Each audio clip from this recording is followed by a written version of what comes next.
जब हजरत अब्दुल्ला अपने घर आ गए, अब वहाब बिन अब्द मुनाफ जब अपने घर पे पहुंचे और अपने खानदान वालों को इकट्ठा किया, अपने घर वालों को इकट्ठा किया, करने के बाद में कहते हैं, ऐ लोगों, मैंने तुम्हें एक मशवरे के लिए यहाँ बुलाया है। खानदान के लोग बोले, क्या मशवरा है? बोले, हमारा मशवरा ये है कि अब्दुल्ला अब्दुल मुत्तलिब के बेटे जवान हैं और मेरी बेटी आमिना जवान है। मैं चाहता हूं कि अब्दुल्ला का निकाह मेरी बेटी आमिना के साथ हो जाए। कबीले के लोग देख के हंसने लगे, बोले, कैसी बात करता है, तेरे पास चंद बकरियां और वो बकरियों के रेवड़ का मालिक, तू एक आम आदमी और वो सरदार मक्का का बेटा, और वो अब्दुल मुत्तलिब जो सरदार मक्का है, सरदार कुरैश है, खाना काबा के मुतवल्ली हैं, वो उनका बेटा, तू मामूली आदमी, तेरे घर से वो रिश्ता जोड़ेंगे? अब्दुल मुत्तलिब अब्दुल मुत्तलिब के लिए बड़े बड़े रईसों के घरों के रिश्ते तैयार रहते हैं, और तू कह रहा है कि तू अपनी बेटी का रिश्ता उनके बेटे के साथ करने की बात कर रहा है।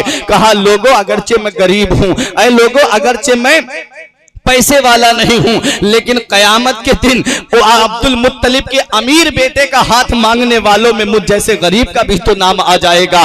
जब इतना कहा, लोगों ने कहा, हम नहीं जाएंगे। कहा, मैं जाऊंगा उनके दरवाजे पर। मुझे मालूम है अब्दुल मुत्तलिब का घर वो घर है जहां से किसी साइल को खाली हाथ नहीं लौटाया जाता है, जहां हर गरीब की मदद की जाती है। अब्दुल मुत्तलिब के दरवाजे पर आ गए वहाब बिन अब्द मुनाफ, और आकर के दरवाजा खटखटाया। अब्दुल मुत्तलिब बाहर निकल के आए और कदमों पे गिर करके कहते हैं, अब्दुल मुत्तलिब, मैं आज तुमसे कुछ मांगने आया हूं। फरमाया, उठो, मांगने वालों को हम सीने से लगाते हैं और भीख हम कदमों में गिरा के नहीं देते हैं, बल्कि सीने से लगा करके देते हैं। बता क्या मांगना चाहता है? मांग, जो मांगेगा मैं दूंगा। जब इतना कहा तो वहाब की आंखों में आंसू आ गए। हजरत वहाब बोले कि मैं आज आपसे दौलत का सवाल करने नहीं आया हूं, कोई प्रॉपर्टी का सवाल करने नहीं आया हूं, बल्कि आपके बेटे अब्दुल्ला के लिए अपनी बेटी का हाथ मांगने, अपनी बेटी के लिए मैं आपके बेटे अब्दुल्ला का हाथ मांगने के लिए आया हूं। अल्लाह अकबर। जब इतना सुना, इतना सुनने के बाद अब्दुल मुत्तलिब बोले, जरा ये तो बता, तेरी बेटी का नाम क्या है? अब्दुल मुत्तलिब जो सरदार मक्का हैं, अब्दुल मुत्तलिब जो सरदार कुरैश हैं, अब्दुल मुत्तलिब जो खाना काबा के मुतवल्ली हैं, जो हजारों बकरियों के मालिक हैं। जरा सुनो तो सही, हजरत अब्दुल मुत्तलिब ने हजरत वहाब से ये नहीं कहा तेरी प्रॉपर्टी कितनी है, ये नहीं पूछा तेरी जमीन कितनी है, ये नहीं पूछा तेरी जायदाद कितनी है। फरमाया, बता तेरी बेटी का नाम क्या है? कहा, मेरी बेटी का नाम आमिना है। जब इतना सुना, हजरत अब्दुल मुत्तलिब नाम पे गौर करने लगे। आमिना अमन से बना है, जिसके माना आते हैं चैन देने वाली, जिसके माना आते हैं राहत देने वाली, जिसके माना आते हैं आराम देने वाली। सोचने लगे, बेटे का नाम अब्दुल्ला है और बहू का नाम आमिना है, इनसे जो बच्चा पैदा होगा वो दुनिया में अमन देता हुआ आएगा, वो दुनिया में आराम देता हुआ आएगा, वो दुनिया को राहत पहुंचाता हुआ आएगा। हजरत अब्दुल मुत्तलिब कहते हैं, अरे वहाब तुम मेरे दरवाजे पर आ गए, ये बहुत अच्छी बात है, वरना चंद दिनों में मैं खुद तुम्हारे घर पर अपने बेटे का रिश्ता लेकर के आने वाला था। हजरत अब्दुल मुत्तलिब ने कहा, मैं खुद तेरे घर रिश्ता लेकर के आने वाला था। ये मक्के में शादी होने जा रही है। हजरत अब्दुल मुत्तलिब जो इतने बड़े घराने के मालिक हैं, अब्दुल मुत्तलिब जिनके अंडर कई कबीले आते हैं, वो हजरत अब्दुल मुत्तलिब जिनकी प्रॉपर्टी बहुत ज्यादा है, लेकिन वहाब जो बहुत गरीब हैं, उनसे ये नहीं कहते कि तू अपनी बेटी को जहेज में क्या देगा, ये नहीं कहते हैं कि तेरी बेटी मेरे घर पर आएगी तो क्या क्या लेकर के आएगी। आज अपने घरों की शादियों का हाल देख लो, आज अपने अपने घरों का जायजा ले लो। तुम्हारे घरों में भी तो शादियां होती हैं। एक शादी मक्के में होने जा रही है, एक शादी मक्के में होने जा रही है, और आज अपने घरों की शादियों का हाल देख लो। तबाह कर दिया मुआशरे को तुम्हारे यहाँ के शादियों के रस्मों रिवाजों ने। आज न जाने कितने मुसलमान घरों की बहन बेटियां गैर मुस्लिमों के घरों में जाकर के रह रही हैं। ये क्या है? इसमें हमारी कमी है।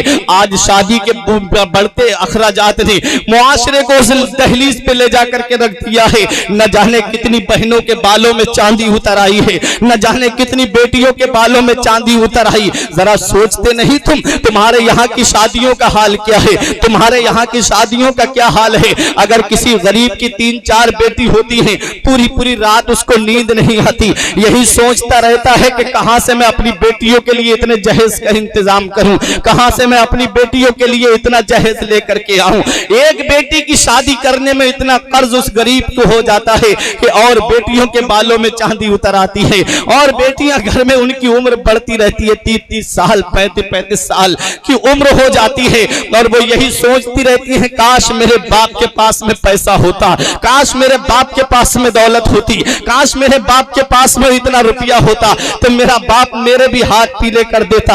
आज ऐसे ऐसे गलत रस्मों रिवाज चल गए। अभी हमारे तरफ एक मंगनी हुई थी, उस मंगनी के अंदर बुलेट दी गई थी लड़के के बहनोई को। जरा सोचो तो सही, बुलेट की कीमत कितनी होती है? हमारे तरफ 2,80,000 से ऊपर तकरीबन 3 लाख के करीब उसकी कीमत है। उस बुलेट को, बहनोई को जब बुलेट दी गई है तो लड़के के बाप को क्या दिया गया होगा, लड़के की माँ को क्या क्या दिया गया होगा, लड़के की बहनों को क्या क्या दिया गया होगा, क्योंकि उमूमन बहनोइयों को और भाइयों को ज्यादा कुछ नहीं दिया जाता है। थोड़ा सोचने की बात है ये बात, और इतनी नुमाइश की गई उस मंगनी की, गली गली कूचों कूचों में उसका प्रचार हो रहा था कि इतना सामान सिर्फ मंगनी में दिया है। जब वो मंगनी कर करके अपने घर पर आए तो मोहल्ले के लोग कह रहे थे अरे जब मंगनी में इसने इतना दिया है तो शादी में कितना देगा। उसी में पड़ोस में अगर कोई गरीब बेटी होगी, उसने सुना होगा तो उसके दिल पे क्या बीती होगी, उस बेटी ने जब ये सुना होगा तो उसके दिल पर क्या बीती होगी।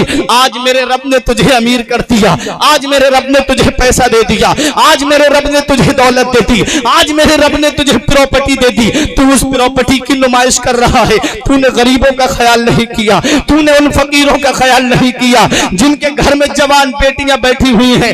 रक्षा चलाने वाला गरीब, शाम मजदूरी करने वाला गरीब, पत्थर उठाने वाला गरीब, ईंटें उठाने वाला गरीब, जिसकी 300-400 रुपए की मजदूरी है, वो गरीब जब अपने घर में आता है 200-250 रुपए घर के खर्च में खर्च हो जाते हैं, 200 रुपए बचा करके रखता है।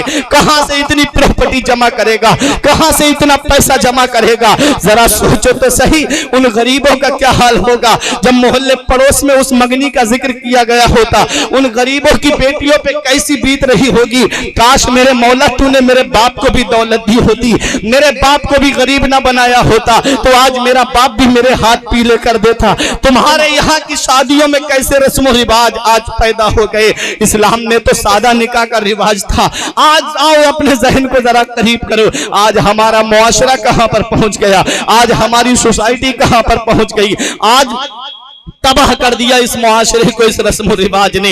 ऐसे ऐसे मुआशरे में चीजें जन्म लेने लगी। उस गरीब ने अगर किसी से कह दिया मेरी बेटी का रिश्ता लगाओ, तो जो बीच वाला होता है वो कभी महीनों रिश्ते को चलाता रहता है, कभी लड़के के यहाँ खाता है, कभी लड़की के यहाँ पर खाता है, और वो गरीब 300 रुपए की मजदूरी करने वाला ला करके उसको अच्छा खिलाता है ताकि मेरी बेटी का रिश्ता कराएगा। और उसके महीनों रिश्ता चलने के बाद में कहता है कि लड़के का बाप देखने के लिए आएगा या लड़के की मां देखने के लिए आएगी। ये सारी बातें आज इस दौर में चल रही हैं। कभी खबर आती है अभी बहन और बहनोई देखने के लिए रह गए हैं, वो भी देखने के लिए आएंगे। कभी खबर आती है अभी लड़के का भाई रह गया है, वो भी देखना चाहता है। उसके बाद महीनों रिश्ते चलते हैं, 6-6 महीने रिश्ते चलते हैं, 1-1 साल रिश्ते चलते हैं। उसके बाद में क्या नतीजा निकलता है, यही नतीजा निकलता है कि आकर के कहता है कि लड़के के भाई को लड़की पसंद नहीं आई या लड़के के बहनोई को लड़की पसंद नहीं आई। अरे जालिम, जब रिश्ता करना ही नहीं था क्यों उस गरीब के घर पर गया खाने के लिए? जब तुझे उस घर से रिश्ता जोड़ना ही नहीं था क्यों तू उसके घर पर जाकर के कह रहा था कि मैं तेरी बेटी का रिश्ता करा दूंगा? अरे नादान, क्या इसका हिसाब नहीं देना पड़ेगा? मेरा रब सब जानता है। मेरे रब ने आज तुझे अमीर बना दिया है। हमने उन लोगों को भी देखा है जो कभी कारों से घूम रहे थे, आज उनके पैरों में चप्पल नसीब नहीं है। और हमने उन गरीबों को भी देखा है जिनके पैरों में चप्पल नहीं होती थी, आज बिल्डिंगों में महलों में फख्र कर रहे हैं। रोजी देने वाली जात अल्लाह की है, दौलत देने वाली जात अल्लाह की है, पैसा देने वाली जात अल्लाह की है, सरमाया देने वाली जात अल्लाह की है। मौला अली शेर खुदा फरमाते हैं दौलत पर और सेहत पर कभी भरोसा मत करना, क्योंकि बीमारी आने में वक्त नहीं लगता और पैसे के जाने में वक्त नहीं लगता। ये क्या है हजरत गिरामी, अगर अल्लाह ताला ने इस इंसान को मालदार बनाया था था, इसको चाहिए था कि गरीबों की गरीबी के लिहाज रखता, गरीबों की मदद करता, गरीबों को अपने सीने से लगा के कहता, अरे नादान, अगर किसी का रिश्ता जुड़ भी जाता है तो अगर वो घर पर आ जाए उसका समधी, तो पूछता है समधी साहब जरा ये बताओ कि तुम बारात कितनी लेकर के आओगे? तो कहता है बारात क्या, ऐसी 500-600 लोग आ जाएंगे तेरे घर पर बारात में। अल्लाह अकबर, खुद तो 100 लोगों के कार्ड छपाए दावत देने के लिए, और जब बारात लेके जा रहा है तो 500 और 600 की बारात लेकर के जा रहा है। मजदूरी करने वाला गरीब कहां कहां से ला करके जोड़ करके खाने का इंतजाम करता है, कहां कहां से जोड़ करके अपनी बेटी को जहेज देता है। अरे जिसने अपनी बेटी दे दी उसने अपना सब कुछ दे दिया। आज वही बेटी जब अपने ससुराल में आती है तो उसे जहेज का ताना दिया जाता है, उसे जहेज के ताने दे करके आज भी मुआशरे के अंदर तंग किया जाता है। आओ जरा देखो अपने यहाँ की शादियां देखो, और एक शादी मक्के में होने जा रही है। हजरत अब्दुल मुत्तलिब हजरत वहाब से कहते हैं कि तू अपनी सिर्फ बेटी का नाम बता दे, मुझे तेरी दौलत से मतलब नहीं, मुझे तेरी प्रॉपर्टी से मतलब नहीं, मुझे तेरे खानदान से मतलब नहीं, सिर्फ तू अपनी बेटी का नाम बता। हजरत वहाब बोले मेरी बेटी का नाम आमिना है। अब्दुल मुत्तलिब बोले मुझे रिश्ता मंजूर है। ये नहीं पूछा जहेज में क्या दोगे, ये नहीं पूछा तेरी बेटी मेरे घर क्या लेकर के आएगी। बोले बारात कब लाओगे? कहा जा तीसरे दिन तेरे घर पर बारात आएगी। कहा लोग कितने आएंगे?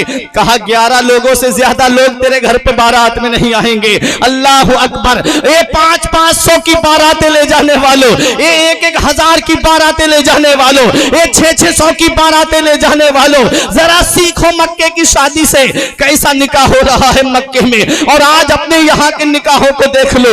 यही वजह है कि बहू जो घर में आती है 1 महीना नहीं गुजरता अपना चूल्हा अलग कर लेती है। अरे नादान, तूने उसको बहू समझाई कब था?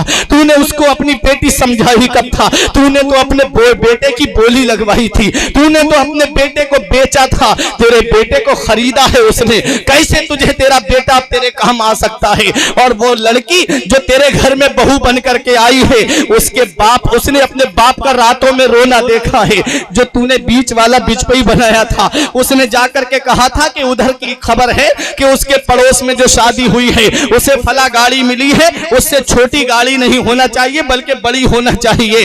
वो रातों में रक्षा चलाने वाला गरीब अपने बिस्तर पे आंसू बहाए हैं, रातों में मजदूरी करने वाले गरीब ने आंसू बहाए हैं। दोनों मियां बीवी बैठ के एक चारपाई पे रोए हैं। क्या बेटी ने ये रोना नहीं देखा होगा अपने बाप का? क्या बेटी ने अपने माँ के आंसू नहीं देखे होंगे? यही वजह है कि जब वो बेटी जब बहू बन करके आती है तो फिर वो बेटी बन के नहीं आती है, फिर वो बहू बन करके रहती है। 1 महीना नहीं गुजरता, जिस बेटे के लिए तूने जहेज की इतनी बड़ी चीजें मांगी, मैंने उन बुजुर्गों को भी देखा है जिन्होंने एसी, फ्रिज और गाड़ियों का मुतालबा किया। उन लोगों को एक प्याले में पानी पीना तक नसीब नहीं होता है। सारा सामान बहू अपने कमरे में अलग रख लेती है। गाड़ी पर एक बार भी उस बुजुर्ग को बैठना नसीब नहीं हुआ, लेकिन वो मांगने के लिए, बेटे के लिए अपना हलक फाड़ करके कह रहा था कि मुझे मेरे बेटे के लिए ये चाहिए। अरे नादान, तुझे अल्लाह ने दौलत दी थी, तू उस गरीब के घर पे जाता, उसका हाथ अपने हाथ में रख के कहता है ए मेरे भाई, अल्लाह ने मुझे दौलत दी है, अल्लाह ने मुझे पैसा दिया है, अल्लाह ने मुझे सरमाया दिया है, अल्लाह का दिया सब कुछ मेरे पास है, बस एक बेटी की कमी है, मुझे, मैं बेटी को लेने के लिए आया हूँ। ये बात जब वो लड़की सुनती तो फिर वो तेरे घर में तेरी बेटी बन करके आती, तुझे वो सास ससुर नहीं बल्कि अपने माँ बाप का दर्जा देती हुई नजर आती। लेकिन तूने उस बेटी को खून के आंसू रुलाया, तूने उसके माँ बाप को खून के आंसू रुलाया। ये हाल है आज हमारे यहाँ की शादियों का, ये हाल है आज हमारे यहाँ के ये शादियों के रस्म और रिवाज का। कहां से कहां मुआशरा पहुंच गया, कहां से कहां हमारा हाल पहुंच गया। जरा अपने जहन को करीब तो करो। शादी मक्के में हो रही है और एक शादियां हमारे घरों में होती हैं, बैंड के साथ शादी जाती हैं, बाजे के साथ शादी जाती है। अरे नबी की सुन्नत अदा करने जा रहे हो, आका फरमाते हैं अन निकाहु मिन सुन्नती फमन रग़िबा अन सुन्नती फलैसा मिन्नी। निकाह मेरी सुन्नत है, जो मेरी सुन्नत से एराज करेगा उससे वो मुझसे नहीं है, मतलब मेरे तरीके पे नहीं है। सुन्नत अदा करने जा रहे हो और काम शैतानी लेकर के जा रहे हो, कहां से उस शादी में बरकत होगी, कहां से वो निकाह के अंदर बरकतें होंगी। बच्चे भी पैदा होंगे तो वो भी दादा दादी का कहना मानने वाले नहीं होंगे, क्योंकि तूने सुन्नत का मजाक उड़ाया, तूने सुन्नत की हंसी बनाई और उन सुन्नत के काम में गुनाह के कामों को लेकर के गया। जरा सोचो तो सही, हजरत अब्दुल्ला दूल्हा बने हैं, हजरत अब्दुल्ला की बारात चली है, न कोई बाजा न गाजा न कोई शोर हंगामा, सादा निकाह होता है हजरत अब्दुल्ला का। और हजरत अब्दुल्ला का निकाह होकर के जब हजरत आमिना हजरत अब्दुल्ला के घर पे आती हैं, कितने दिन रुकी? 3 दिन रुकी। और जब तीसरे दिन हजरत आमिना अपने वालिद हजरत वहाब बिन अब्दुल मुनाफ के घर पर पहुंची तो रोने लगी, आंखों से आंसू निकलने लगे। बाप ने जब बेटी को रोते हुए देखा तो आंखों में आंसू आ गए, बोले मेरी बेटी, मेरी लाल, क्या बात है? क्या अब्दुल मुत्तलिब के घर में कोई परेशानी है? क्या अब्दुल मुत्तलिब के घर में खाने की परेशानी है? क्या तेरा शौहर अब्दुल्ला तुझे नहीं समझता? तब हजरत आमिना ने कहा, ऐ मेरे अब्बा, ऐसी कोई बात नहीं है, मुझे हजरत अब्दुल मुत्तलिब के घर में कोई परेशानी नहीं है। कहा फिर बेटी रो क्यों रही हो? कहा अब्बा, अगर पूरे मक्के में सबसे ज्यादा सखी कोई घराना है तो वो अब्दुल मुत्तलिब का घराना है। पूरे मक्के में अगर सबसे ज्यादा मोहब्बत करने वाला कोई घराना है तो वो अब्दुल मुत्तलिब का घराना है। कहा बेटी फिर रो क्यों रही हो? कहा अब्बा, इससे पहले जब मैं आपके घर पर थी तब मैं बाहर निकला करती थी तो अलग बात होती थी, लेकिन आज जब मैं अब्दुल मुत्तलिब के घर से आई हूँ और आपके घर तक जितने रास्ते में चीजें पड़ी हैं, अगर दरख्त पड़े तो उनसे मुझे सलाम की आवाज आई, पत्थर मिले तो पत्थर सलाम कर रहे थे। अरे अब्बा, मैं पहाड़ियों से गुजरी तो पहाड़ियों से सलाम की आवाज आ रही थी। अरे मेरे अब्बा, ये बात मैं समझ नहीं पाई। तब हजरत वहाब ने अपनी बेटी की पेशानी को चूम के कहा, मेरी बेटी, आज मेरी तमन्ना पूरी हो गई, आज मेरी आरजू पूरी हो गई, आज मेरी ख्वाहिश पूरी हो गई। कहा अब्बा कौन सी? कहा बेटी, मैं जानता हूं कि आखिरी पैगंबर का नूर अब्दुल्ला की पेशानी में जगमगा रहा था, इसलिए मैंने सोचा कि जब वो आखिरी पैगंबर इस दुनिया में तशरीफ लाए तो बेटी वो तेरे शिकम मुबारक से तशरीफ लाए, इसलिए मैंने तेरा निकाह अब्दुल्ला के साथ कराया था। आज वो मेरी तमन्ना पूरी हो गई, आज वो मेरी ख्वाहिश पूरी हो गई। आखिरी पैगंबर का नूर अब तेरे रहम मुबारक में है, अब वो तेरे शिकम मुबारक में है, मैं कामयाब हो गया। इतना कहा, यही हजरत आमिना रजी अल्लाह ताला अन्हा है। अब नूरे मुस्तफ़ा हजरत अब्दुल्ला के सुल्ब से होता हुआ हजरत आमिना के शिकम मुबारक में आ जाता है। अब देखिए, जब नूरे मुस्तफ़ा कई महीने हो गए तब हजरत अब्दुल मुत्तलिब ने अपने बेटे अब्दुल्ला से कहा, ऐ मेरे बेटे अब्दुल्ला, अब हमारा लाडला इस दुनिया में आने वाला है, बेटा तुम मुल्क के शाम चले जाओ और थोड़ा सामान खरीद लाओ और बेटा कुछ खाने पीने की चीजें ले आना। जब हमारा लाडला आएगा तो हम बेहतरीन इंतजाम करेंगे मक्के में दावत, सबको खाना खिलाएंगे। हजरत अब्दुल्ला चले हैं काफिले के साथ में। जब वापस आ रहे थे तो मकाम यसरिफ, जिसको मदीना शरीफ कहते हैं, वहां हजरत अब्दुल्ला की तबीयत खराब हो गई। काफिले वाले चले आए, हजरत अब्दुल्ला मदीने शरीफ में रह जाते हैं। हजरत अब्दुल्ला का मदीने में इंतकाल हो जाता है, हजरत अब्दुल्ला का मदीने में विसाल हो जाता है। अब अपने जहन को करीब करो पट्टी के जिंदा दिल मुसलमानों, इधर हजरत आमिना के शिकम मुबारक में मेरे आका का नूर परवान चल रहा है, इधर हजरत अब्दुल्ला का मदीने में इंतकाल हो जाता है। हजरत आमिना ने एक दिन मेरे शौहर अभी तक नहीं आए, काफिले वाले आ गए। हजरत अब्दुल मुत्तलिब ने अपने बेटे हारिस को भेजा, कहा बेटा जाओ जरा पता तो लगाओ कि अब्दुल्ला अभी तक क्यों नहीं आए। जब हारिस पहुंचे मदीने में तो उन्हें खबर मिली, उन्हें पता चला कि हजरत अब्दुल्ला का इंतकाल हो गया, हजरत अब्दुल्ला का विसाल हो गया। जरा सोचो तो सही, उस औरत से पूछो जिसके शिकम मुबारक में जिसके शिकम मुबारक में मदीने वाले मुस्तफा का नूर परवान चल रहा है, जरा सोचो तो सही। और हजरत अब्दुल्ला का साया सर से उठ गया, कैसी बीतती होगी हजरत आमिना के दिल पर। हारिस आए मदीने से मक्का, पूछा अब्दुल मुत्तलिब ने, बेटा क्या बात, अब्दुल्ला को लेकर नहीं आए? कहा अब्बा अब अब्दुल्ला इस दुनिया में नहीं रहे, अब्दुल्ला का इंतकाल हो गया है। जब अब्दुल मुत्तलिब ने इतना सुना तो अपना सर पकड़ करके बैठ गए, सोचने लगे किस मुंह से अपनी बहू से कहूंगा कि अब उसका शौहर इस दुनिया में नहीं रहा, अब कैसे अपनी बहू आमिना को बताऊंगा और वो इस हाल में है। हजरत अब्दुल्ला के विसाल की खबर अभी हजरत आमिना को नहीं दी जाती है। हजरत अब्दुल्ला को जब कई दिन हो गए, हजरत आमिना ने फिर पूछा, अब्बा अब्दुल्ला की कोई खबर नहीं आई।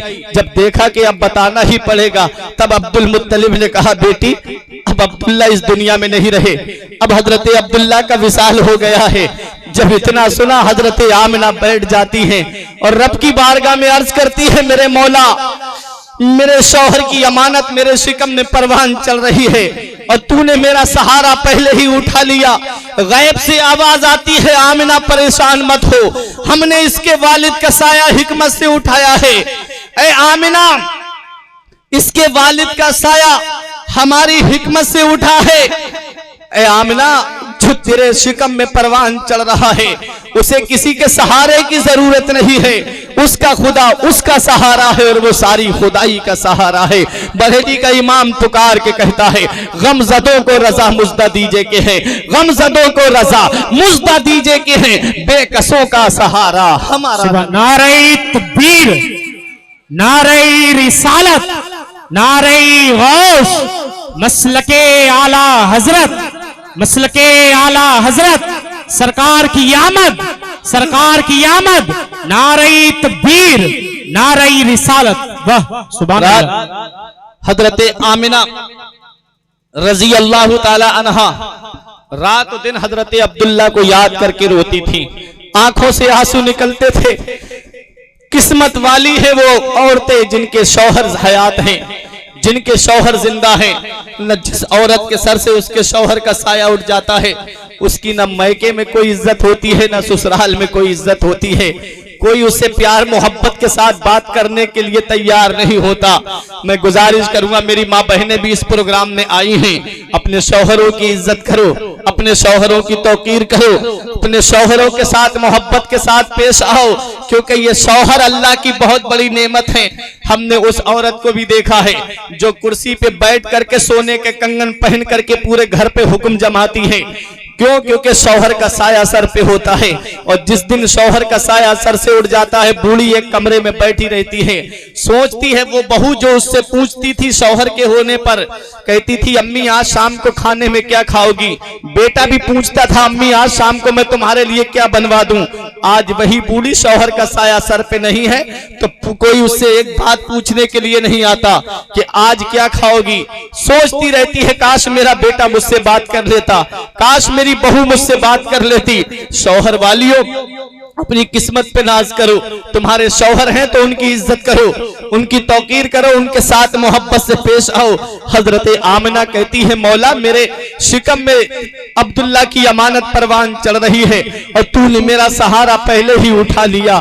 अल्लाह अकबर। एक दिन अब्दुल मुत्तलिब जब खाना काबा का तवाफ करने के लिए गए, कहते हैं कि कुछ लोग वहां बैठे बातें कर रहे थे, मुझसे बोले अब्दुल मुत्तलिब एक बात कहें अगर जान की अमान हो। कहा कहो क्या बात है। कहा ये बताओ तुम्हारी बहू आमिना तुम्हारे बेटे अब्दुल्ला का गम नहीं मनाती, तुम्हारी बहू आमिना अब्दुल्ला का सोग नहीं मनाती। कहा क्यों कह रहे हो। कहा हमारे घर की औरतों ने ये बात कही है, आप जरा पूछो आमिना से कि आमिना क्यों अब्दुल्ला का गम नहीं मनाती। हजरात अब्दुल मुत्तलिब आए, आकर के अपनी बीबी फातिमा से कहते हैं, अब्दुल मुत्तलिब की बीबी का नाम फातिमा था। कहा फातिमा एक बात बताओ, आज तक मक्के में किसी की हिम्मत नहीं जो अब्दुल मुत्तलिब से एक बात कर ले, आज आमिना की वजह से मुझे सुनना पड़ गया। कहा क्या बात है। कहा आमिना से पूछो क्या वो अब्दुल्ला का गम नहीं मनाती। कहा अब फातिमा ने मैं नहीं पूछ सकती। कहा क्यों। कहा इसलिए कि अभी 2-3 दिन पहले मैंने यही पूछना चाहा था।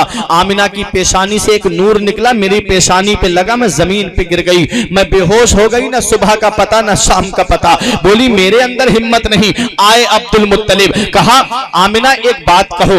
एक बात कहूं बताओगी। कहा हाँ अब्बा कहो क्या बात है। कहा एक बात बताओ आमिना। नारे तकबीर, नारे रिसालत, नारे गौस, मसलके आला हजरत हजरत अल्लामा मौलाना जाकिर हुसैन साहब किबला, नारे तकबीर, नारे रिसालत। हजरात देखिए हमारे खुसूसी खतीब खतीब अहले सुन्नत हजरत मौलाना जाकिर हुसैन साहब किबला की तशरीफ आवरी हो चुकी है। बस कुछ देर की गुफ्तगू और आप समात कर लें, मैं नूरे मुस्तफ़ा की बरकत आपके सामने बयान करके अपनी तकरीर को खत्म कर दूंगा। खुसूसी खिताब आपको हजरत का समात करना है। जरा मोहब्बत से दुरूद पाक पढ़ने, अल्लाहुम्मा सल्ली अला सय्यदना व मौलाना मुहम्मदिन व बारिक वसल्लम सलातों व सलामन अलैका या रसूल अल्लाह सल्लल्लाहु अलैहि वसल्लम। अपने नबी की जरा तारीख सुन लो, अपने नबी की हिस्ट्री हिस्ट्री सुन लो। आगे के वाकयात तो आप बहुत सुनते रहते होंगे, लेकिन नबी की तशरीफ लाने से पहले के जरा वाकयात सुन लो। मैं आज आपको बड़ा तारीख की रोशनी में बयान कर रहा हूं। दुआ है परवरदिगार मेरे बयान करने को और आपके सुनने को अपनी बारगाह में कबूल फरमा ले, ताकि कयामत के दिन ये मेरे लिए निजात का और बख्शिश का जरिया बन जाए।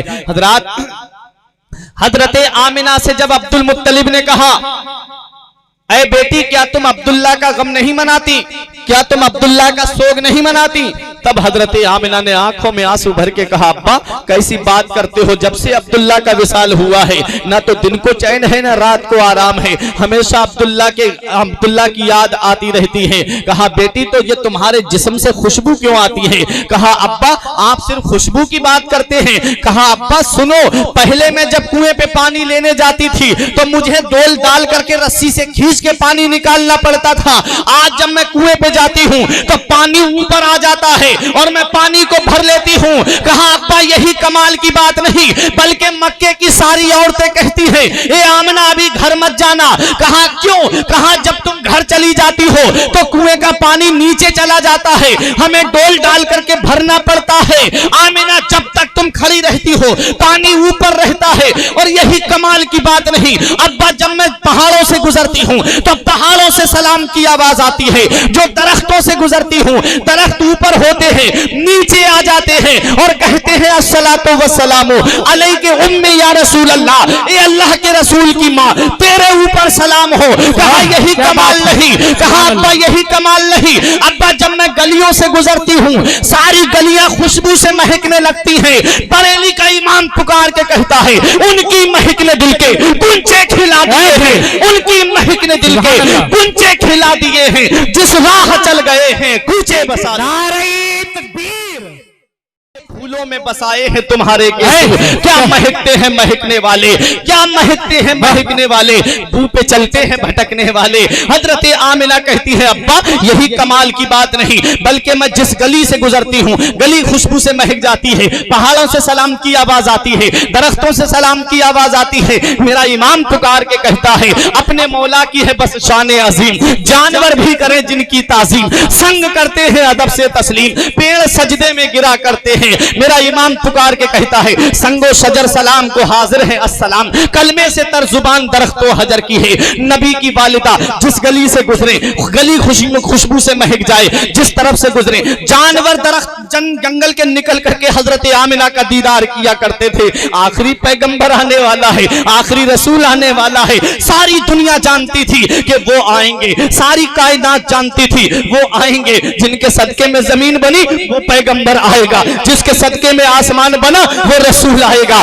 जिसके सदके में चांद बना वो रसूल आएगा, जिसके सदके में सूरज बना वो रसूल आएगा। अरे चांद ने जब सूरज से पूछा ए सूरज ये तो बता जिसके सदके में हम पैदा किए गए हैं वो पैगंबर कब आएगा, वो रसूल कब आएगा। तो सूरज ने कहा अरे चांद तू कब से इंतजार कर रहा है, मैं तो समझ रहा था उस पैगंबर का इंतजार सिर्फ मैं कर रहा हूं, अरे तू कब से कर रहा है। तो चांद ने कहा अरे मैं तो इस बात का इंतजार कर रहा हूं कब वो पैगंबर मक्के में तशरीफ लाए और मक्के वालों के कहने पर कब वो मुझे उंगली का इशारा करे और मैं दो हिस्सों में बट जाऊं, दो हिस्सों में तकसीम हो जाऊं और कयामत में रब की बारगाह में कह दूं मौला मेरे कटे हुए वजूद को देख, मेरे वजूद को मोहम्मद रसूलुल्लाह की उंगलियों ने देखा है, नबी की अंगुष्ठे मुबारक ने देखा है। तब चांद ने कहा ऐ सूरज तू उनका इंतजार कब से कर रहा है। तो सूरज ने कहा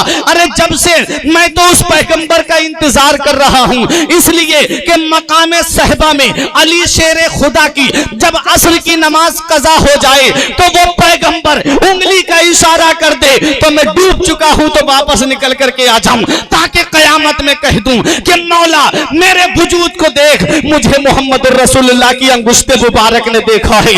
मेरा इमाम पुकार के कहता है सूरज उल्टे पांव पलटे चांद इशारे से हो चाक, सूरज उल्टे पांव पलटे चांद इशारे से हो चाक, अंधे नजदी देख ले कुदरत रसूलुल्लाह। आज सारी कायनात इंतजार कर रही है। ये आसमान उसी महबूब की आमद के लिए सजाया गया, ये जमीन का फर्श उसी महबूब की आमद के लिए सजाया गया, ये सूरज की लाइट उसी महबूब की आमद के लिए लगाई गई, ये चांद को पैदा किया गया तो उसी महबूब के इस्तिकबाल के लिए सारी कायनात इंतजार कर रही है। वो कब आएंगे? सारी दुनिया कह रही है वो कब आएंगे, वो कब आएंगे? सब मुंतजिर है उस महबूब की आमद के। सूरज मुंतजिर है, चांद मुंतजिर है, सितारे मुंतजिर हैं, आबशार मुंतजिर हैं, जमीन मुंतजिर है, चांद मुंतजिर है। सारी दुनिया उस महबूब की आमद का इंतजार कर रही है। अल्लाह अकबर, जरा देखो तो सही, उस महबूब की आमद का वक्त होने वाला है। वो महबूब अब इस दुनिया में तशरीफ लाने वाला है। अल्लाह अकबर। हजरत गिरहनी हजरत आमिना रजी अल्लाह ताला अन्हा के शिकम मुबारक में वो महबूब पर, उस महबूब का नूर परवान चल रहा है। वक्त करीब आता जा रहा है, घड़ी करीब आती जा रही है, लम्हे करीब आते जा रहे हैं। हजरत आमिना कहती हैं, एक दिन ऐसा हुआ कि मेरे घर में कोई नहीं था। मैंने क्या देखा कि बुलंद कामत औरतें अब्दे मुनाफ की बेटियों की तरह मेरे घर में आई और आकर के कहा, आमिना परेशान मत हो। कहा, मुझे एक प्याला दिया गया, उसमें शरबत था, दूध से ज्यादा सफेद, बर्फ से ज्यादा ठंडा, शहद से ज्यादा मीठा। कहा, आमिना इसे पी लो। हजरत आमिना कहती हैं, मैंने जब उसे पिया तो पीने के बाद मेरी सारी घबराहट दूर हो गई। हजरत गिरामी हजरत आमिना कहती हैं, हजरत आमिना का बयान है कि मैंने क्या देखा कि आसमान के सितारे ऐसा लग रहा था जैसे मेरे आंगन में गिर जाएंगे। हजरत आमिना कहती हैं, एक पर्दा आया गैब से, कहा आमिना इस पर्दे को मजबूती से पकड़ लो। हजरत आमिना ने जब उस पर्दे को पकड़ा, कहती हैं कि उसकी रोशनी में एक ऐसा नूर निकला कि मैंने उस नूर की रोशनी में मुल्क शाम के महल्लात को देख लिया। अल्लामा हसन पुकार के कहते हैं फरमाते हैं कि ऐ शहंशाह मदीना अस्सलातु वस्सलाम, ज़ीनते अर्शे मुअल्ला अस्सलातु वस्सलाम, रोशनी में आमिना ने जिनकी देखा मुल्क शाम, वाह क्या वाह चांद निकला अस्सलातु वस्सलाम। हजरात, महबूब की आमद होने वाली है। हजरत ईसा अलैहिस्सलाम से लेकर के मेरे नबी की आमद तक 570 साल का जमाना गुजरा, कोई पैगंबर नहीं आया, कोई रसूल नहीं आया, कोई नबी नहीं आया। आप जरा सोचो तो सही, अगर एक महीना इमाम अपनी कौम को मसले ना बताए, एक महीना इमाम अगर अपनी कौम के सामने शरीयत की बातें ना बताए तो कौम कहां से कहां पहुंच जाती है। जरा सोचो तो सही, लोग अपनी तरफ से मसले गढ़ करके लोग आपस में ही बातें कर लेते हैं, इस मसले का जवाब ये है, ये मसला ये है, करते हैं कि नहीं करते हैं। अब जरा सोचो, हजरत ईसा अलैहिस्सलाम से लेकर मेरे नबी की आमद तक 570 साल का जमाना गुजर गया, कोई पैगंबर नहीं आया, कोई रसूल नहीं आया, कोई नबी नहीं आया। क्या हाल हो गया था मक्के वालों का, कौन सी हालत पे पहुंच गए थे मक्के वाले। अगर किसी के यहाँ बेटी पैदा होती तो वो उसको जिंदा दफन कर दिया करता था, अगर किसी का और शौहर मर जाता तो उस बूढ़ी औरत को एक कमरे के अंदर बंद कर दिया जाता, 40 दिन तक उसे कमरे में बंद रखा जाता, पेशाब पाखाने तक के लिए बाहर नहीं निकलने दिया जाता, उसी के अंदर बूढ़ी रहती। 40 दिन के बाद अगर वो जिंदा निकल आती, सर के बाल मूंड करके, चेहरे पे कालक लगा करके, गधे की नंगी पीठ पे बिठा के पूरे कस्बे शहर में घुमाया जाता था। ये वो मनहूस औरत है, मनहूसा औरत है जिसकी वजह से उसका शौहर मर गया। अब बेटों की विरासत में माँ आ जाती थी, बेटे चाहते तो उसे अपने पास में रख लेते या चाहते तो बाजार में जाकर के बेच आते थे, और औरतों को, बीबियों को तो पैर की जूती समझा जा रहा था।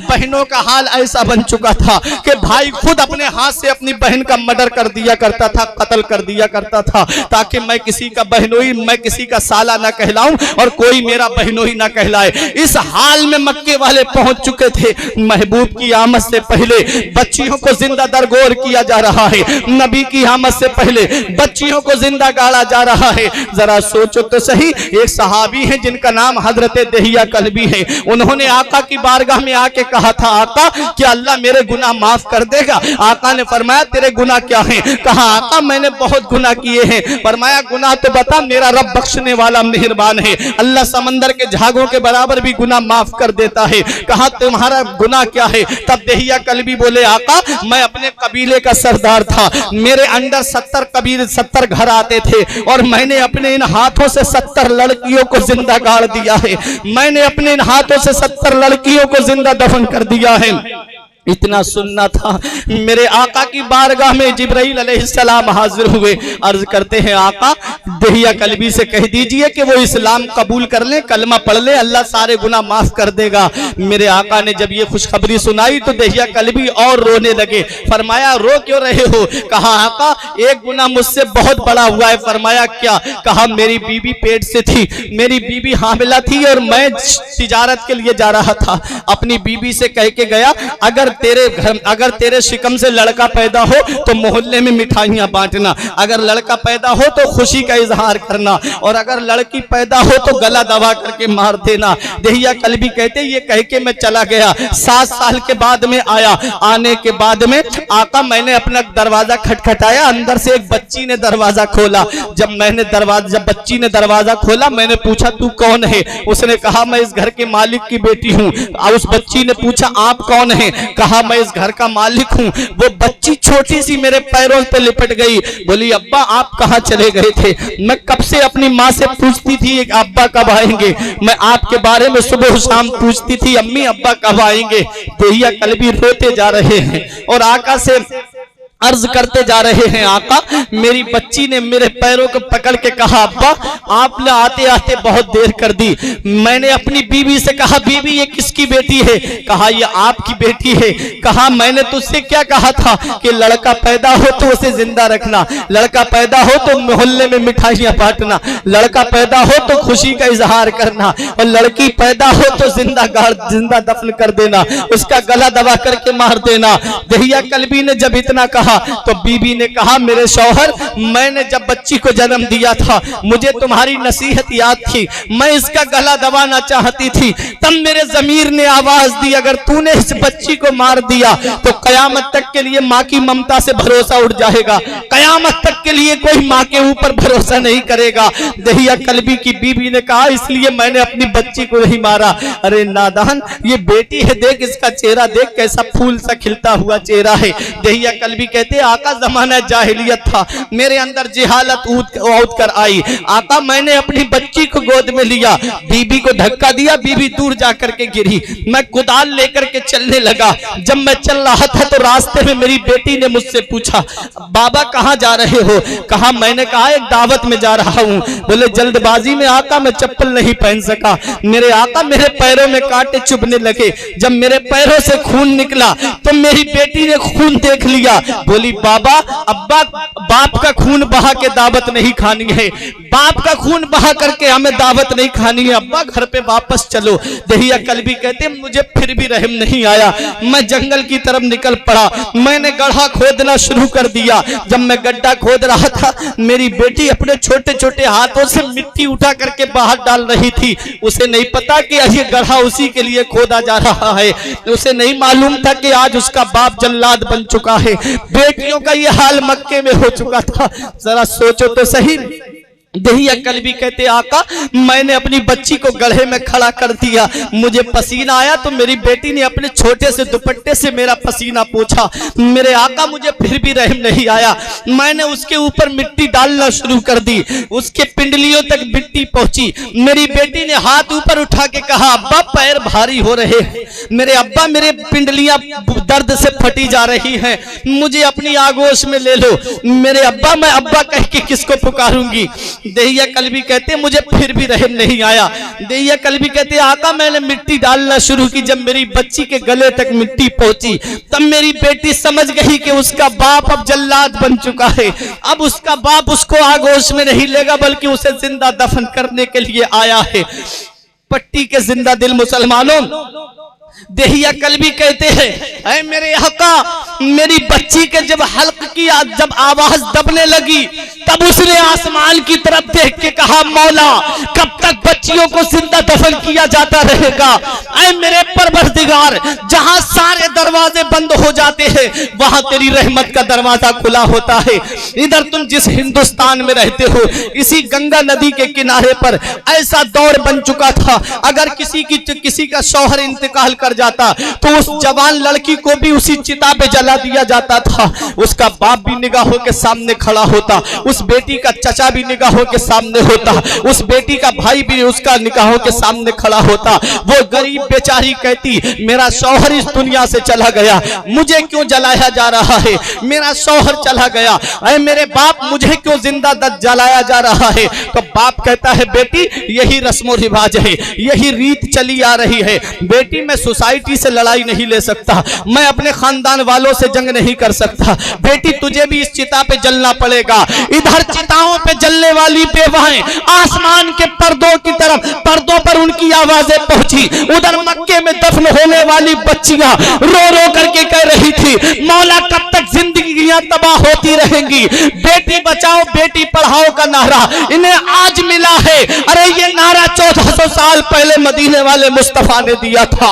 आज तुमने हजारों माओं को चिताओं पे जला दिया, हजारों माओं की चिताएं जला दी, तब तुम्हें आज समझ में आया कि बेटी बढ़ाओ बेटी पढ़ाओ बेटी बचाओ। जरा देखो चिताओं पे जलने वाली बेवाएं आसमान की तरफ निगाह उठा के कह रही थी मौला तेरा पैगंबर कब आएगा जो बेवाओं को बचाएगा।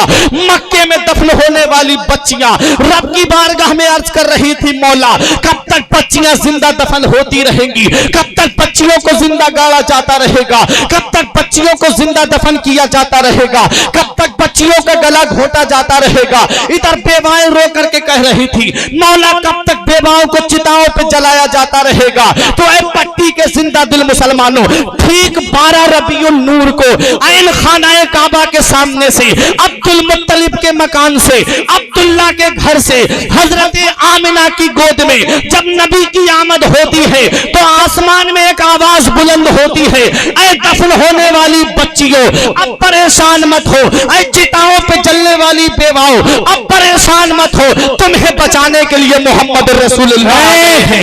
नारे तकबीर, नारे रिसालत, नारे गौस, मसलके आला हजरत, सरकार की आमद, सरकार की आमद, आका की आमद, दिलदार की आमद, सोने की आमद, मक्की की आमद, मदनी की आमद, नारे तकबीर। वाह कहती थी बेवा इलाही भेज जलवा नूर का, कहती थी बेवा इलाही भेज जलवा नूर का। दफन होती बच्चियां तकती थी रास्ता नूर का। नारियों का दौर था, दिल जल रहा था नूर का। तुमको देखा हो गया ठंडा कलेजा नूर का। सुबह तैबा में हुई बढ़ता है बाड़ा नूर का, सदका लेने नूर का आया है तारा नूर का। मैं गदा तू बादशाह भर दे प्याला नूर का, नूर दिन दूना तेरा दे डाल सदका नूर का। तेरी नस्ले पाक में है बच्चा बच्चा नूर का, तू है आईने नूर तेरा सब घराना नूर। मुस्तफा आए बेवाएं मुस्कुराने लगी, मुस्तफा आए बच्चियां मुस्कुराने लगी, मुस्तफा आए यतीम मुस्कुराने लगे, मुस्तफा आए कमजोर मुस्कुराने लगे, मुस्तफा आए गुलाम मुस्कुराने लगे, मुस्तफा आए गरीब मुस्कुराने लगे, मुस्तफा आए जो परेशान हाल थे वो मुस्कुराने लगे। हमारी परेशानी को दूर करने वाला पैगंबर आ गया। बेटियां कह रही थी हमें बचाने वाला पैगंबर आ गया, बेवाएं कह रही थी हमें जलने से बचाने वाला पैगंबर आ गया। नबी की आमद हुई मक्के की सरजमीन पर, मुस्तफा तशरीफ लाए मक्के की सरजमीन पर। मेरे नबी की आमद पर हर एक खुशियां मना रहा है, फरिश्ते खुशियां मना रहे हैं, अंबिया खुशियां मना रहे हैं। जिब्राइल की खुशी का आलम ना पूछो। 3 झंडे लेके आए, एक काबे की छत पे गाड़ा, एक बैतुल मुकद्दस की छत पे गाड़ा, एक हजरत आमिना के मकान की छत पे गाड़ा। एक रिवायत है कि एक काबे की छत पे गाड़ा, एक मशरिक में गाड़ा, एक मगरिब में गाड़ा और दुनिया को पैगाम दे दिया वो तशरीफ लाया है जिसकी सारी कायनात पर हुकूमत होगी, वो आ गया है जिसकी सारी कायनात पर हुक्मरानी होगी। जिब्रील झंडे गाड़ के खुशी का इजहार कर रहे हैं। उधर आदम मुबारकबाद दे रहे हैं, नूह मुबारकबाद दे रहे हैं, इब्राहिम मुबारकबाद दे रहे हैं, इस्माइल मुबारकबाद दे रहे हैं। अरे जिसका इंतजार कर रहे थे वो आ गए हैं। आसमान कह रहा है वो आ गए, जमीन कह रही है वो आ गए, चांद सूरज कह रहा है वो आ गए, सितारे कह रहे हैं वो आ गए। सब खुशी मना रहे हैं, अंबिया खुशियां मना रहे हैं, फरिश्ते खुशियां मना रहे हैं। ऐसे आलम में जब इब्लीस को ढूंढा जाता है, जब शैतान को तलाश किया जाता है, तो मक्के के बाहर एक पहाड़ी है जिसे बुक कुबैस कहते हैं, पहाड़ी पर अपना सर मार रहा था। शैतानों ने पूछा, अरे आप यहाँ क्या कर रहे हैं? तब इब्लीस ने कहा, दूर हो जाओ मेरी नजरों से, तुम्हें पता नहीं मेरे मंसूबे को खाक में मिलाने वाला पैगंबर आ गया, मेरे निजाम को दरहम बरहम करने वाला रसूल आ गया। इधर नबी खुशियां मना रहे हैं, फरिश्ते खुशियां मना रहे हैं, अंबिया खुशियां मना रहे हैं, जिब्राइल खुशियां मना रहे हैं। उधर शैतान के पेट में दर्द हो रहा है। तो ऐ पट्टी के जिंदा दिल मुसलमानों, लड़ने की जरूरत नहीं है, झगड़ने की जरूरत नहीं है, बहस करने की जरूरत नहीं है। मुस्तफा की आमद पर जो खुशियां मनाते हैं, नबी की आमद पर जो घरों को सजाते हैं, नबी की आमद पर जो अपने घरों में झंडे लगाते हैं, मुस्तफा की आमद पर जो एक दूसरे को मुबारकबाद देते हैं, वो फरिश्तों की सुन्नत अदा करते हैं, नबियों की सुन्नत अदा करते हैं। और नबी की आमद पर जिनके पेट में दर्द होता है, वो इब्लीस के तरीके पे चलते हैं। मेरा इमाम कयामत तक इन जालिमों को ये पैगाम दे रहा है, ए मेरे नबी की आमद पर अपने चेहरे बिगाड़ने वालों, ए मेरे नबी की आमद पर अपने पेटों में दर्द महसूस करने वालों, अहमद रजा कयामत तक सुन्नियों को ये पैगाम देता रहेगा कि हश्र तक डालेंगे हम पैदाइश मौला की धूम, हश्र तक डालेंगे हम पैदाइश मौला की धूम। मिसले फारस नजद के किले गिराते जाएंगे, खाक हो जाएं अदू चलकर, मगर हम तो रजा, दम में जब तक दम है जिक्र उनका सुनाते जाएंगे। सुभान अल्लाह, सुभान अल्लाह, हक है, सुभान अल्लाह। दम में जब तक दम है जिक्र उनका सुनाते जाएंगे, दम में जब तक दम है जिक्र उनका सुनाते जाएंगे। आप हजरात कोई परेशानी लग रहा है भाई को देख के? हजरात बहुत अच्छा बयान, नबी की माशाअल्लाह, क्या बात है। तो कोई ज्यादा नहीं हुआ है, नबी की आमद का जिक्र हो रहा है। नबी के जलसे में जब बैठा करो तो मोहब्बत के साथ बैठा करो, और ये सोच के मत आया करो कि हम फला खतीब को सुनने जा रहे हैं या फला शायर को सुनने जा रहे हैं। ये सोच के आया करो कि जलसा किस शख्सियत के नाम से है। अरे आज के जलसे को उस नबी से निस्बत है जिसके सदक़े में सारी कायनात को पैदा किया गया है। आज के जलसे को निस्बत उस पैगंबर से है जिसके सदक़े में तुम्हारा वजूद बना है। आज के जलसे को निस्बत उस नबी से है जिसके सदक़े में तुम्हें बोलने के लिए जुबान मिली। आज के जलसे को निस्बत उस नबी से है जिसके सदक़े में तुम्हें खाने को खाना मिला। उसी नबी के जिक्र की महफिल में बैठ करके नबी की मोहब्बत में बैठा करो, खतीब और शायर की मोहब्बत में मत बैठा करो। आज मैं हूं, कल मेरी जगह कोई और यहां पर बोलने के लिए आएगा। उस नबी की मोहब्बत में बैठोगे तो कयामत का दिन होगा। मदीने वाले मेरी मोहब्बत में मेरा जिक्र सुनने के लिए बैठे थे, परवरदिगार मेरी मोहब्बत की वजह से इन्हें जन्नत अता फरमा। नारे तकबीर, नारे रिसालत, नारे गौस, गौस का दामन, मसलके आला हजरत सरकार की आमद, आका की आमद, नारे तकबीर, वाह क्या बात। लेकिन आज इंसान की ज़हनियत बदल गई, आज इंसान की सोच बदल गई। बस उसको हंसी मजाक की बातें जितनी ज्यादा सुनाओगे उतनी ही ज्यादा वो खुश होगा और उसको वही चीज ज्यादा पसंद आएगी। तुम नहीं जानते कि हमारे नबी ने क्या पैगाम दिया, तुम नहीं जानते हमारे नबी ने क्या दर्स दिया, तुम नहीं जानते कि हमारे नबी ने क्या सबक दिया। अब भी सुधर जाओ, अब भी वक्त है। दुनिया तुम्हें मिटाने पे तुली है, सारे सब तरफ से नजरें मुसलमानों पे टिकी हुई हैं और तुम आज आपस में बटे हुए हो। बस तुमको गलियों में हंसी मजाक करने के लिए मिल जाए। तुम नहीं जानते सबकी नजरें तुम्हारे ऊपर टिकी हुई हैं। आज अगर तुम एक नहीं हुए और अपने नबी का दामन तुमने सच्चाई के साथ नहीं पकड़ा तो वो दिन दूर नहीं है। न संभलोगे तो मिट जाओगे सुन्नी मुसलमानों, न संभलोगे तो मिट जाओगे हिंदी मुसलमानों। तुम्हारी दास्ता तक भी ना होगी दास्तानों में। इसलिए नबी की मोहब्बत में बैठो, नबी के इश्क में बैठो, नबी के प्यार में बैठो। मदीने वाले मुस्तफा की आमद मक्के की सरजमीन पर हुई। नबी मक्के में तशरीफ लाए, बेवाएं मुस्कुराने लगी, बच्चियां मुस्कुराने लगी, ज़ईफ मुस्कुराने लगे, कमजोर मुस्कुराने लगे, गुलाम मुस्कुराने लगे। आ गया वो पैगंबर, आ गया जो हमें गुलामी से निजात देगा। आ गया वो पैगंबर जो हमारी बच्चियों को बचाएगा। अल्लाह अकबर। जब मेरे आका माँ के शिकम में थे, बाप का साया सर से उठ गया। जब 6 साल की उम्र हुई, हजरत आमिना ने कहा, बेटा अपने दादा अब्दुल मुत्तलिब से पूछो, हमें अब्दुल्ला की बहुत याद आ रही है, हम जरा उनके पास जाना चाहते हैं। मेरे आका अपने दादा के पास तशरीफ लाए और अपने दादा से कहा, दादा हम यसरिब जाना चाहते हैं। अब्दुल मुत्तलिब ने कहा ठीक है, कहा हमारी अम्मी भी जाएंगी, कहा ठीक है। हजरत अब्दुल मुत्तलिब ने बांदी उम्मे ऐमन को साथ में कर दिया। यही बात बयान करके तकरीर खत्म करने जा रहा हूँ। बांदी उम्मे ऐमन है, मेरे आका है और हजरत आमिना है, 3 लोग जा रहे हैं। जब मकामे अबवा आता है, मक्के और मदीने के बीच में जगह है, जब मकामे अबवा में पहुंचने के बाद में हजरत आमिना की तबीयत खराब हो गई। कोई आम खातून बीमार नहीं हुई है, कबीला कुरैश की एक मुअज़्ज़ज़ खातून बीमार हुई है। हजरत आमिना पे वो वक्त आया जो सबसे आना है, वो घड़ी आई जो सबसे आनी है, वो टाइम आया जो सबसे आना है। जब जाकनी का आलम तारी हुआ, हजरत आमिना जब लेटी हुई थी तो मेरे आका ने अपनी माँ के सर को अपने जानु पर रख लिया और मेरे आका अपनी माँ का सर दबाने लगे। जन्नत की हूरों ने कहा, या रसूल अल्लाह, आपको ये परेशानी उठाने की जरूरत क्या है? आका हमें इजाजत दे दे, हम आपकी माँ की खिदमत करें, हम आपकी माँ का सर दबा दें। तो मेरे नबी का किरदार बोल रहा था, नबी का कैरेक्टर बोल रहा था, नबी की सीरत बोल रही थी, नबी का उसवा हसना बोल रहा था कि माँ की खिदमत का हक नर्सों और नौकरानियों की ड्यूटी लगा अदा नहीं होता है। माँ की खिदमत का हक तब अदा होता है जब बेटा खुद अपनी माँ की खिदमत करता है। नबी अपनी माँ का सर दबा रहे हैं, मेरे नबी की आंखों से आंसू निकले। मुशफिका माँ का साया सर से उठने वाला है, शफीका माँ का साया सर से उठने वाला है। नबी की आंखों से आंसू निकले, हजरत आमिना के चेहरे पर गिरे। हजरत आमिना ने आंखें खोल के देखा, शहजादा रो रहा है।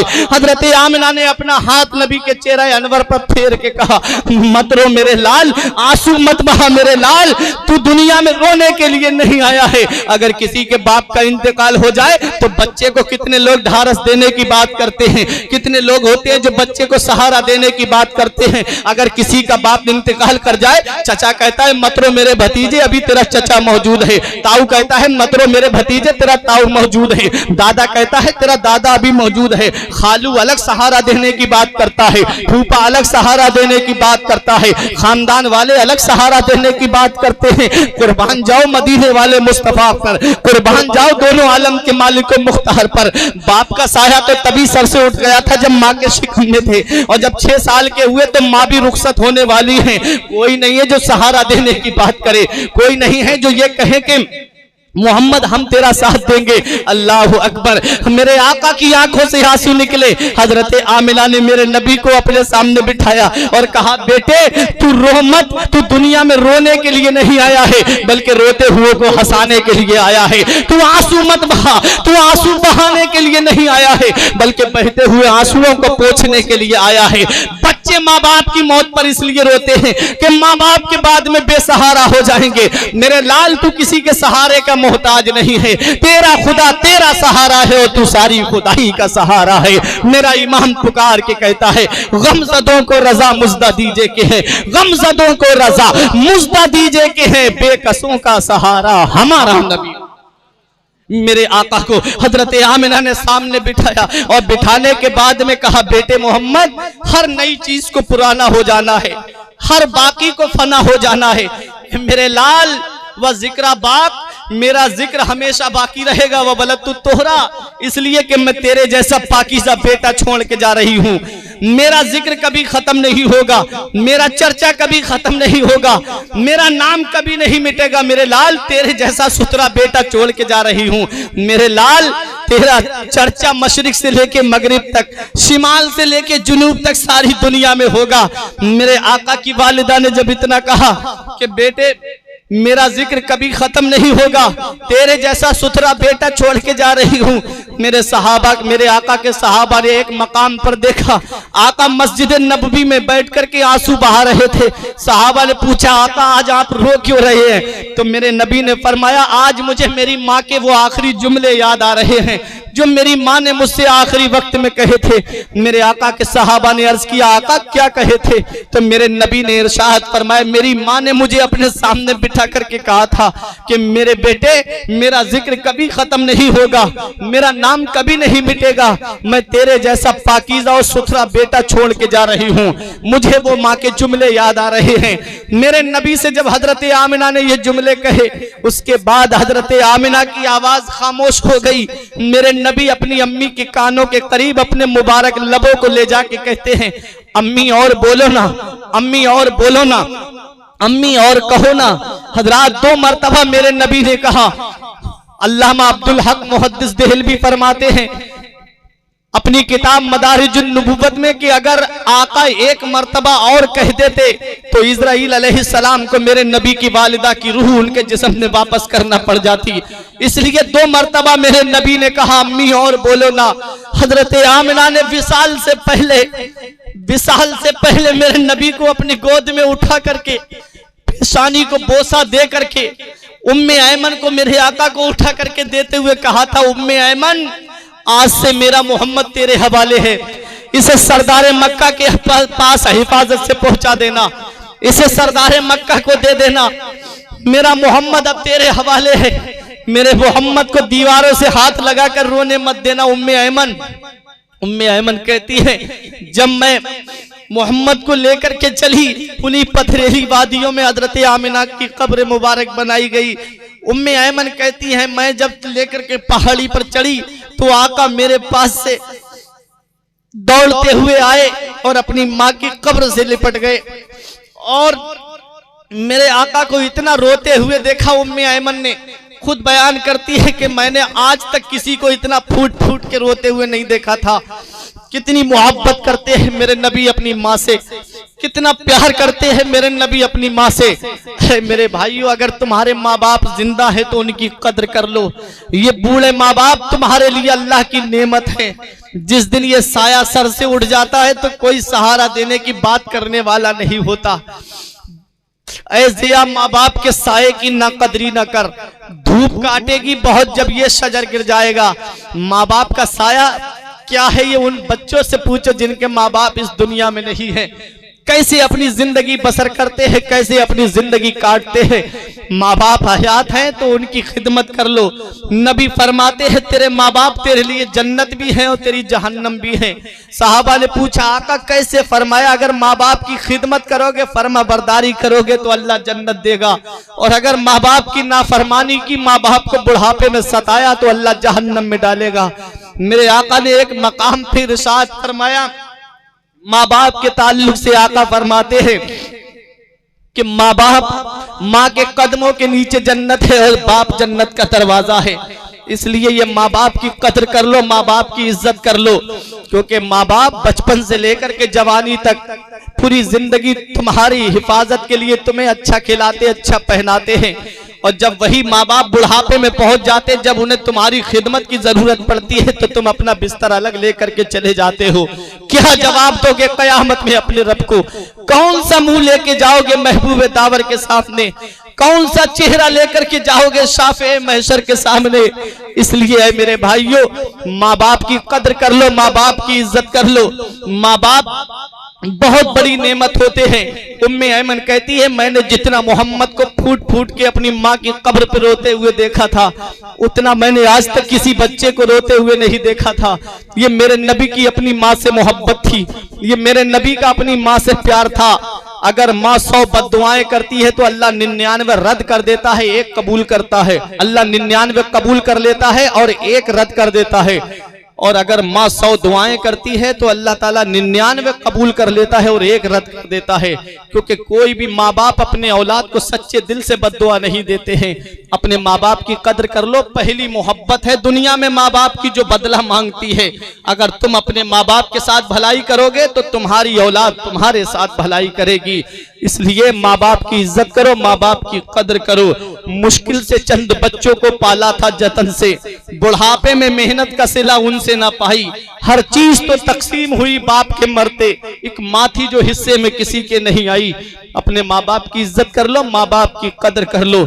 मेरे आका अपने माँ बाप से मोहब्बत करने का सबक दे रहे हैं।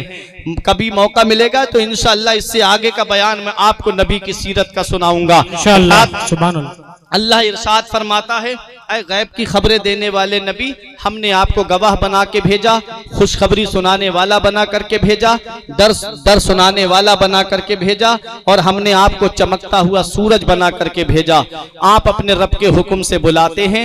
अलिफ ने कहा अल्लाह का रसूल आ रहा है, बा ने कहा बानिए इस्लाम आ रहा है, ता ने कहा ताजदारे मदीना आ रहा है, सा ने कहा सरवत वाला आ रहा है, जीम ने कहा जलीलुल कद्र पैगंबर आ रहा है, हा ने कहा हामियो नासिर आ रहा है, दाल ने कहा दो जहां का मालिको मुख्तार आ रहा है, जाल ने कहा जी इल्म जी हशम आ रहा है, रा ने कहा रहमतुल लिल आलमीन आ रहा है, जा ने कहा जहमतों को दूर करने वाला आ रहा है, सीन ने कहा साकिये कौसर आ रहा है, शीन ने कहा शाफ़े महशर आ रहा है, स्वाद ने कहा सादिको अमीन आ रहा है, ज़्वाद ने कहा ज़ईफों की मदद करने वाला आ रहा है, त्वा ने कहा ताहिर मुताहर आ रहा है, मुताहिर आ रहा है, और ज़ा ने कहा ज़ाहिर बातिन आ रहा है, फा ने कहा फकीरों की मदद करने वाला आ रहा है, काफ ने कहा कुरान वाला आ रहा है, काफ ने कहा कमली वाला आ रहा है, लाम ने कहा लौहो कलम वाला आ रहा है, मीम ने कहा मोहम्मद रसूलुल्लाह आ रहा है, नून ने कहा नबियों का इमाम आ रहा है, हा ने कहा हादियो रहबर आ रहा है, और या ने कहा यकता और अनोखी शान वाला आ रहा है। सबसे औला व आला हमारा नबी, सबसे औला व आला हमारा नबी, सबसे बाला व बाला हमारा नबी, अपने मौला का प्यारा हमारा नबी, दोनों आलम का दूल्हा हमारा नबी। मांगने वाले मंगतों को यूं चाहिए, मांगना और किसी से भी क्यों चाहिए, कौन देता है देने को मुंह चाहिए, देने वाला है सच्चा हमारा नबी। सारे अच्छों में अच्छा समझिए जिसे, है उस अच्छे से अच्छा हमारा नबी। सारे ऊंचों में ऊंचा समझिए जिसे, है उस ऊंचे से ऊंचा हमारा नबी। जिसने मुर्दा दिलों को दी उम्रे अबद, है वो जाने मसीहा हमारा नबी। कमजदों को रजा मुज्दा दीजिए के हैं बेकसों का सहारा हमारा नबी। परवरदिगारे आलम की बारगाह में दुआ है, मेरे कुछ अर्ज करने में सबकत लिसानी की वजह से या बतकाज़ा बशरियत कोई गलती हो गई हो, मौला मुझे माफ फरमाए। अस्तगफिरुल्लाह रब्बी मिन कुल्ले ज़ंबि व अतूबु इलैहि। ला इलाहा इल्लल्लाहु मुहम्मदुर रसूलुल्लाह सल्लल्लाहु अलैहि वसल्लम। जिस्म फानी है, सजाने की जरूरत क्या है, हुस्न दुनिया को दिखाने की जरूरत क्या है, ऐसे आमाल करो कि रूह से खुशबू आए, इत्र कपड़ों पे लगाने की जरूरत क्या है। रही कली तो फूल खिलेंगे, जिंदगी बाकी रही तो फिर मिलेंगे। अस्सलाम वालेकुम।